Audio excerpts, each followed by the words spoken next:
I just had the loss of my mother, my lovely mother. And for me, that has been life-changing. As you can imagine, if you are very close to your mom or a family member, you know how hard it is to not have them on your side, and it is tough. So I just want to share just a little bit about my experience, a little bit more about my background, the relationship that I had with my mother, the struggles that we faced for the past several years, things that you might not even know about, all the health struggles, and the most amazing experience and the biggest gift she gave me when she transitioned last week.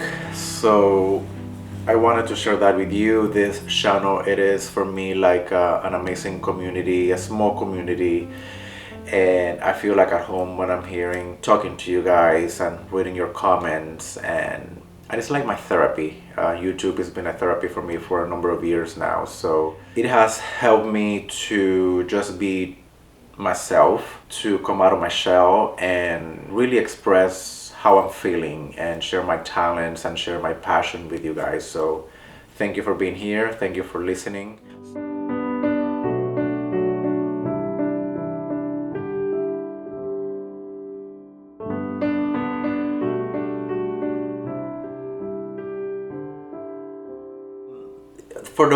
For those that you don't know me, I am from Puerto Rico. I was born in Miami, and when I was 3 years old, my parents took me to live in Puerto Rico, and I was raised there for the most part. Therefore, my accent.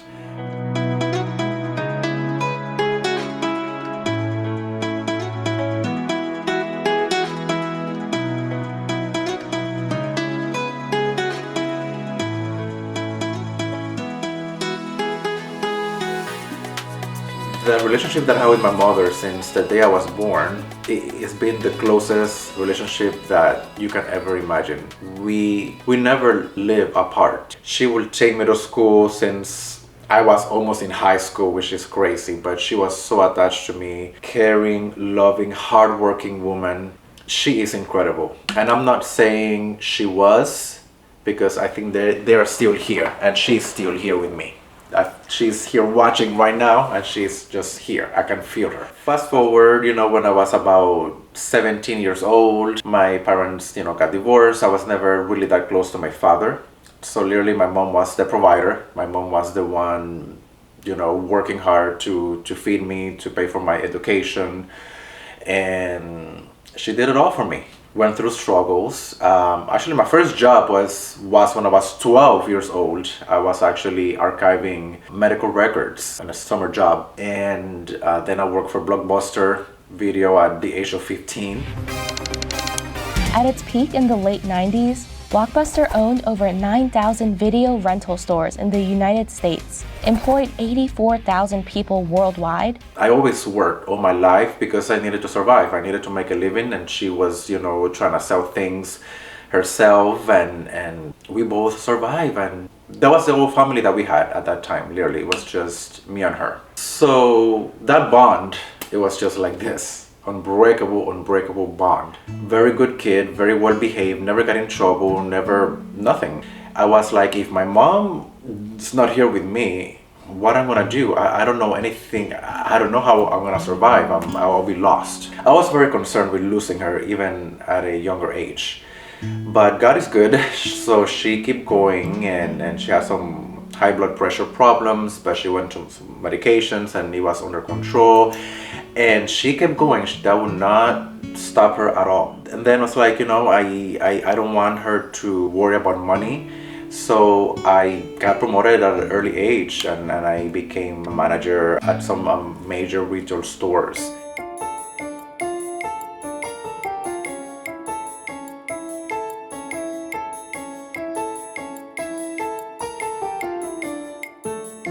So I did that for, oh my gosh, over 14 years, and I was comfortable, and she was great, and we had an amazing life, a happy life.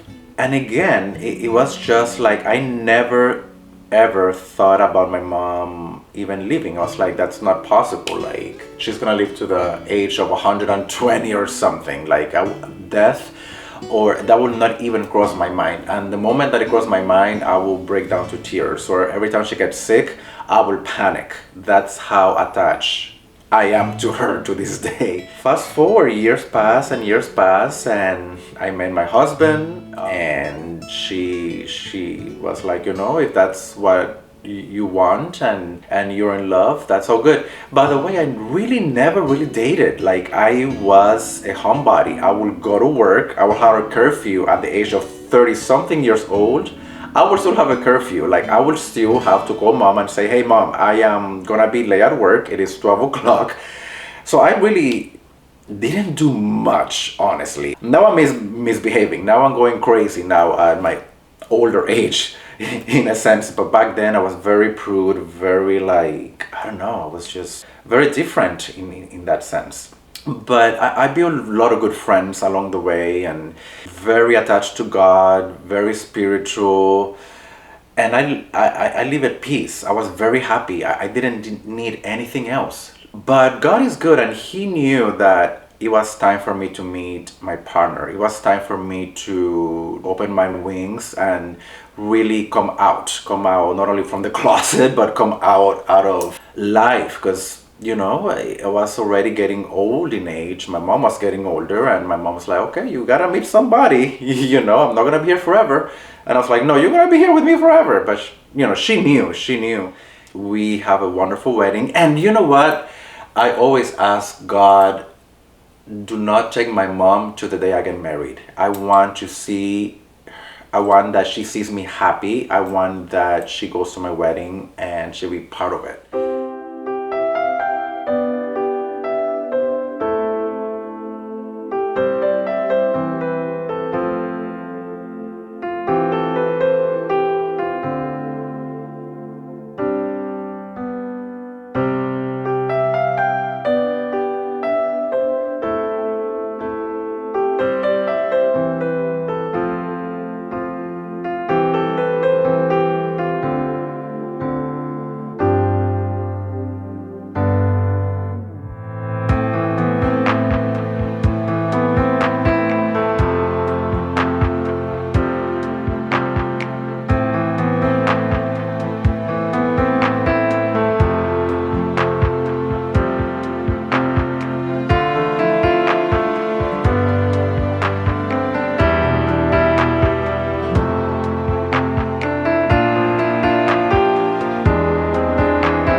God did that. So she was part of my wedding, and she was already starting with dementia. She was forgetting a lot of things. Things were not going well. She was falling a lot, breaking bones, fainting, and she kept going. She was like, I'm not gonna give up, I'm gonna keep going. And I was like, Mom, let's go to the doctor, let's do this, let's do that. But she was stubborn. She was like, you know what? I'm fine. I don't need any treatments. I'm fine. And I don't know, something deep inside of me was saying, time is coming, like the time is coming. You know, we went to the doctors, and it's like, you know, she's developing dementia, and she has something on her liver, some type of tumor. And I gotta tell you guys, the tumor on her liver got diagnosed back in 2002 or 3. Over 20 plus years. Right now we're in 2025, and it is unbelievable how resilient my mother is. She lived with that condition for so many years and battling dementia, Alzheimer's.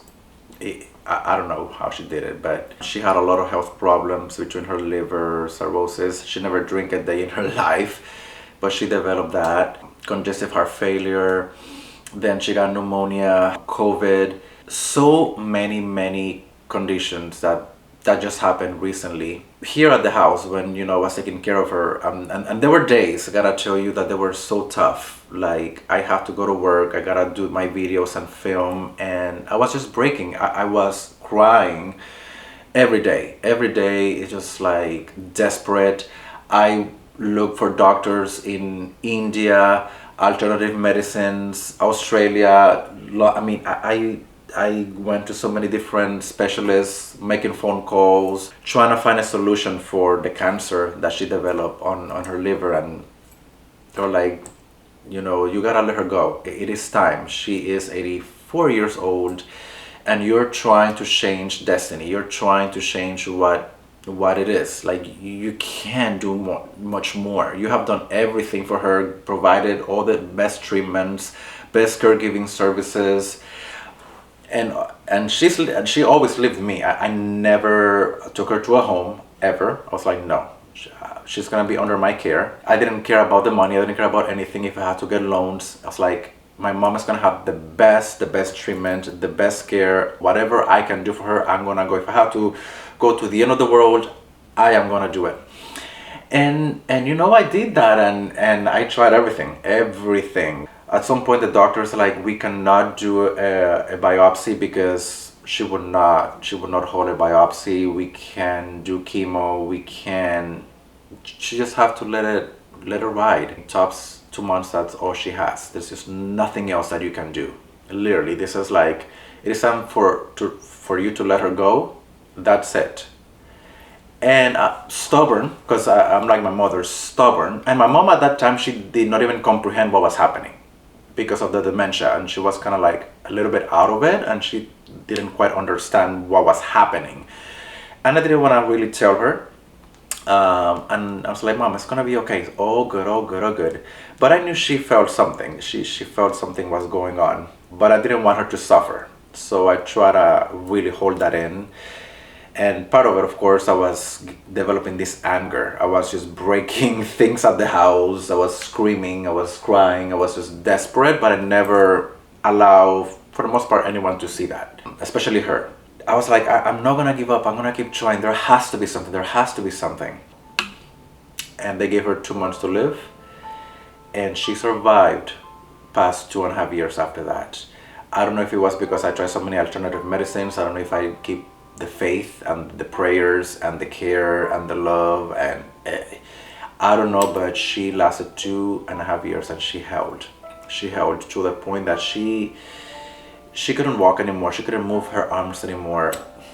There were times I was just literally lifting her up to put her in a wheelchair and dragging her to the bedroom and changing her and all those things, but I felt like I could not let go, and that broke my heart every time. She was such an active woman, and every time I saw her struggling like that, it was not a good quality of life. And I was like, God, please, a miracle, please, please, please, you know. But deep inside of me was like, time is ticking, you know. And now I appreciate that. I appreciate my mom that you held for so long. Life didn't remove her completely out of my life like cold turkey. It was just like little by little, little by little, little by little. But it gave me the peace that I tried everything out of my hand. Like, I have no idea what else I could have done. That's what it keeps giving me comfort right now. To go to her last day, she was struggling breathing because she got pneumonia and COVID, plus all of her conditions. So I called 911. We end up in the hospital, and I was like, please save her, do whatever it takes, please, please, please. Doctor, do something, do something. Te voy a extrañar, mamita.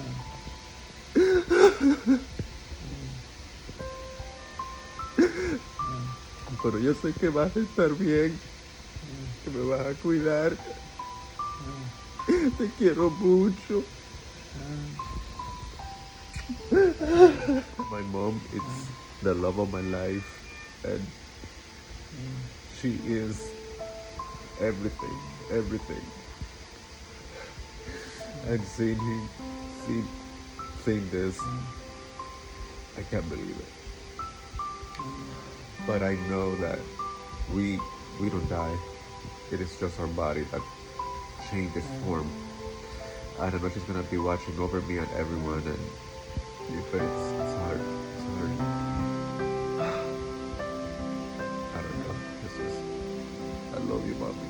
I love you so much. So the doctor, doctors are very science, very not spiritual for the most part. They don't talk miracles, they don't talk about alternative medicine.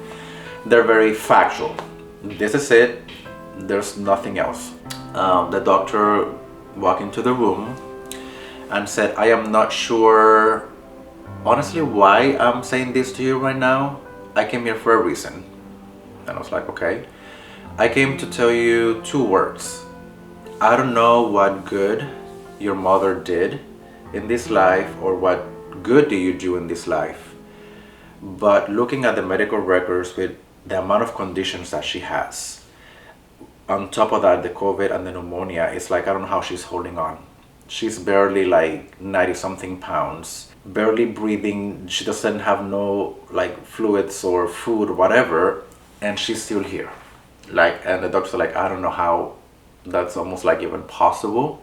And the doctor said, just to put things into perspective, a patient just died. He was 31 years old, healthy individual, and just died from a bad COVID situation.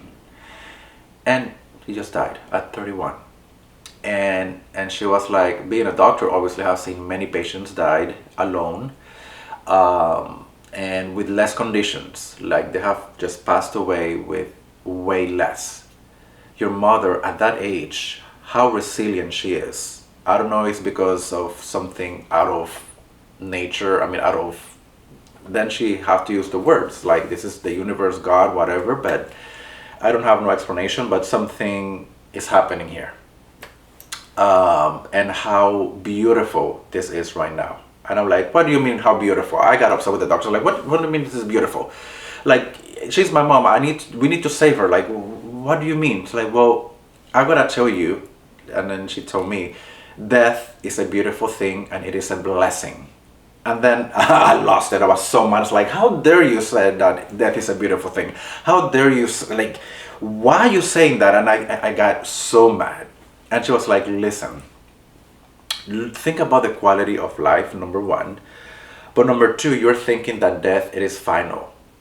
This is coming from a doctor. You're confusing what is death and what is life.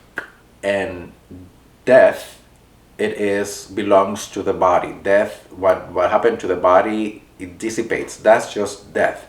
Who she is, that's not her. She is not her body.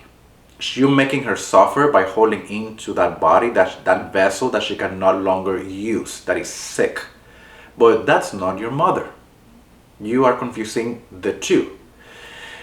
And that made a click on my mind. I was like, well, I always believe in this. I've been reading about metaphysical things and about these topics for all my life. And then it made a click. And I was like, well, she's right. I do believe that we are not our bodies. This is just a vessel. And I was holding, and she was holding, our bond, it was just so strong that she would not let go, I would not let go, and we were just like this. And that's why she kept holding for so long, even though that her body was literally barely existent anymore. But she was taking her last breath and she would not let go.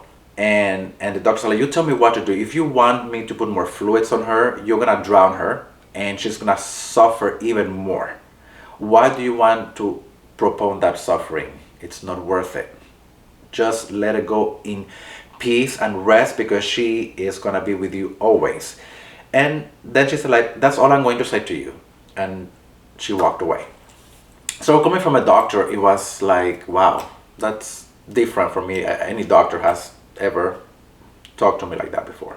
But that night I decided to sleep in the hospital. I was like, I don't know why, I was just like, you know what, tonight I'm gonna sleep here. I don't want to go home. I know that she has all the care that they can do, but here in the hospital, but I want to sleep with her in here.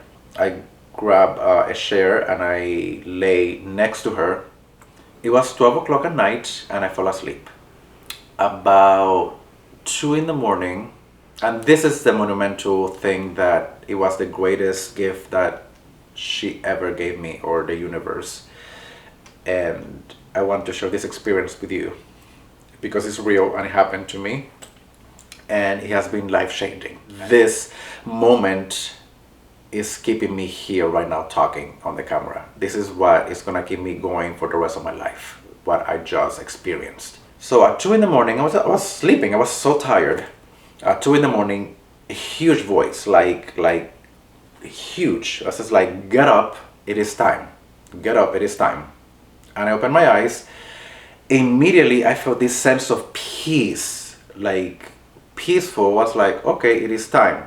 But I didn't even question my thought. I was like, okay. I got up on the chair. I had a blanket, folded the blanket, put everything on the side, like almost like organizing everything inside the hospital room. And then I sat on the chair. I grabbed her hand, and I wanted, for whatever reason, I had my cell phone with me, and I started recording. I recorded me holding her hand. All of a sudden, the same voice came on my ear and said, mention, or go to her ear and mention all the names of your siblings. So I went to my mom's ear and I mentioned all of our names. We are 4. I mentioned all of our names. I said, Mom, it's gonna be okay. It's so good. It's time for you to relax. We are always gonna be connected.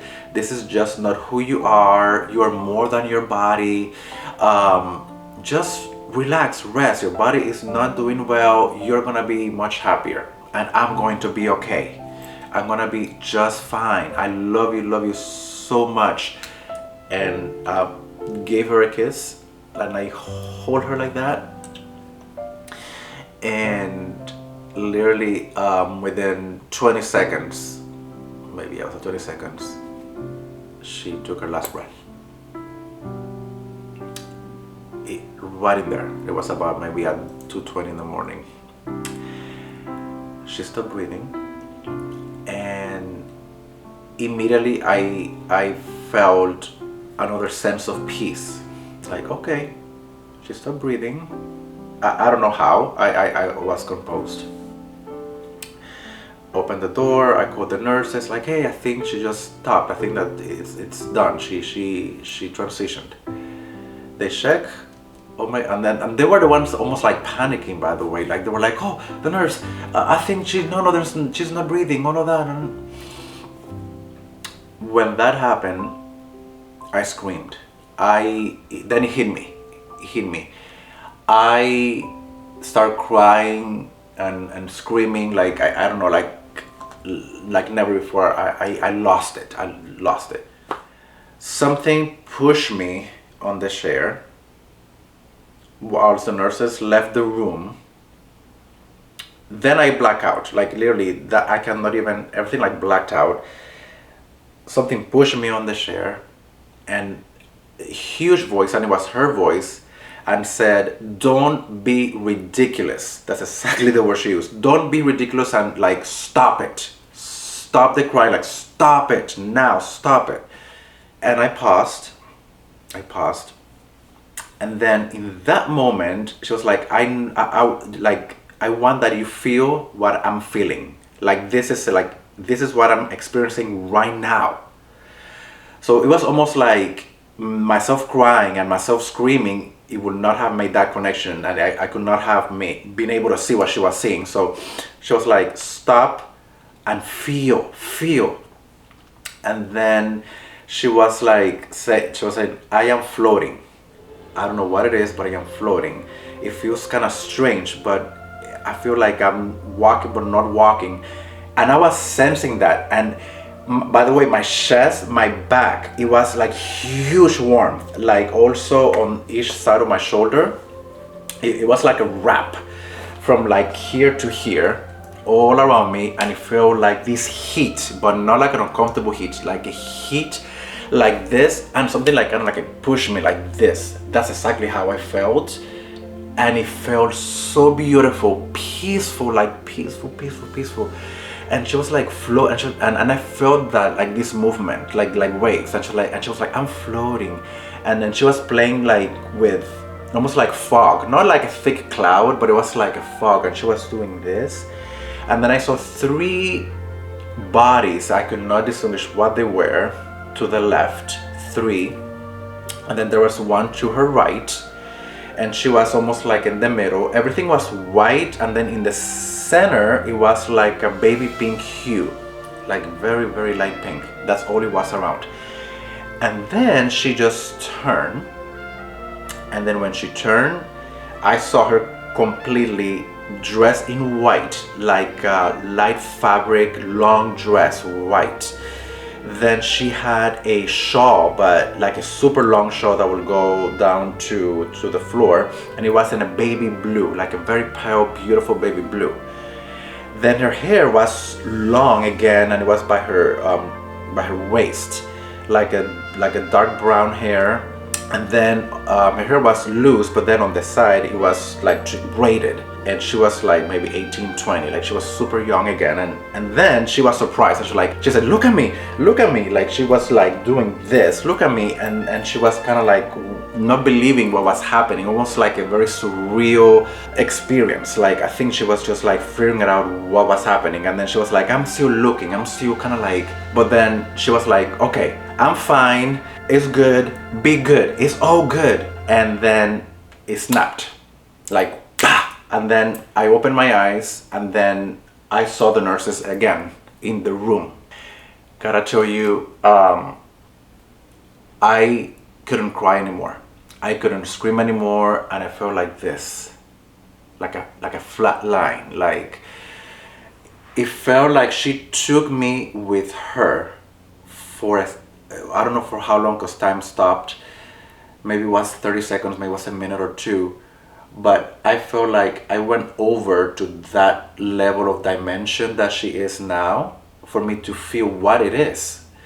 And for me, it's been like understanding that anything that is around you, anything that is physical, that is matter, it has a purpose on this 3D world that we're living in, right? Because it's physical. But our brains, we are so stupid that we are not developed enough to really connect or understand other dimensions and other levels that exist, that they are more real than this. For me, that was like, wow. And every time I want to cry, and every time I want to feel down and depressed, she's like, it's almost like she's here. Like she is like this huge angel that she's in bliss, that she is enjoying it so much, and she's living in me, and she's like, I feel powerful. I feel the most powerful I have ever felt in my life. I feel fearless. I am no longer afraid. I always grew up with some type of fear, wanting to please people, wanting to fit in. Always, I don't know, what's like that. Now I feel that's gone. I don't care anymore. I can be as open as I want to be. Life is so precious, but it is to learn. It is to really learn how to love and experience, to touch things, to feel things, to not take life too seriously, to enjoy with the little, with a lot. It is here for so little time, and we waste it in nonsensical things with gossip and anger, and that is just the most ridiculous thing now in the world. So now I'm just living life fully. Like if I wanna go skydiving, I don't care, I will just go ahead. If I wanna walk naked in the beach, I will do that. If I want to do whatever I wanna do, I will just do it. Life, it is an adventure, and life, it is meant to be lived fully with love. Definitely with love. That sense of peace. Because that's honestly what you take. All of the learnings you take with you. Anything that you're seeing right now, anything that you're experiencing, all those feelings, all of that, that's what you take. Because that goes in a cloud. That goes somewhere. So whatever you think, it really matters. Whatever you put out there really matters. It is an energy that it is real. We don't see it because we have a 20/20 vision, but imagine having a better vision than that. You will see things that you cannot even imagine. It is real. And that was my experience. I'm not trying to make nobody believe anything. There was just me and I am happy enough to share my story because it is real for me. And it was just incredible, and I want to share with my friends and with all my family members that she's okay. She's more than okay.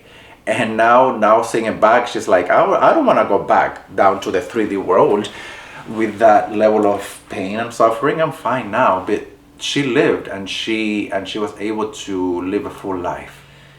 If you have your moms with you, love them and care for them, and don't do it with the sense of because you have to. Never do it. Never do a good deed because you feel that you have to. Do it because you love it, because you feel that connection within you.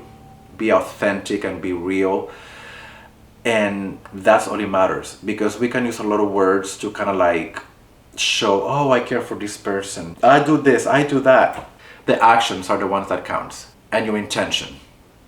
That's all it matters at the end. Your intention, that, because that's how you're gonna make that connection. It's not the words that you say, it's any of that. Yes, words are powerful, absolutely, but you have to go from within.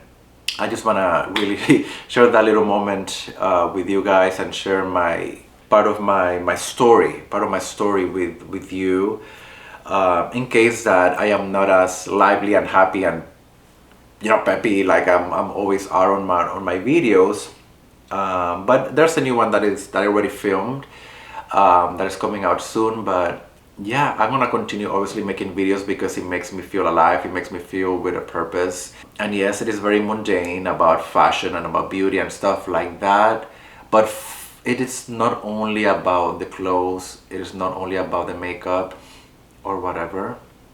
It is about finding joy, expressing yourself. And if it makes you happy, just do it. Just do it. Thank you, Mom. Thank you for making me who I am. Thank you for building all of this for me. Not only the physical, because the physical, it does not matter. What it matters is what it is in here. And for building that character in me, that strength, that resilience, and we're gonna always be here. We're gonna always be connected. I'm gonna talk to her. Literally, I talk to her now every time. Now I'm gonna do a lot of more traveling. I wanna travel as much as I can, and now she's gonna be capable of being with me to all the travels. And life is a beautiful journey. Alright, you guys, I will see you on my future videos. I'm gonna take several weeks off, but not for too long, because I don't want to waste any time, and doing this brings me joy for sure.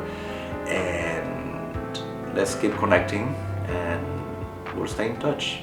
Love you all, love your loved ones, and have a wonderful day.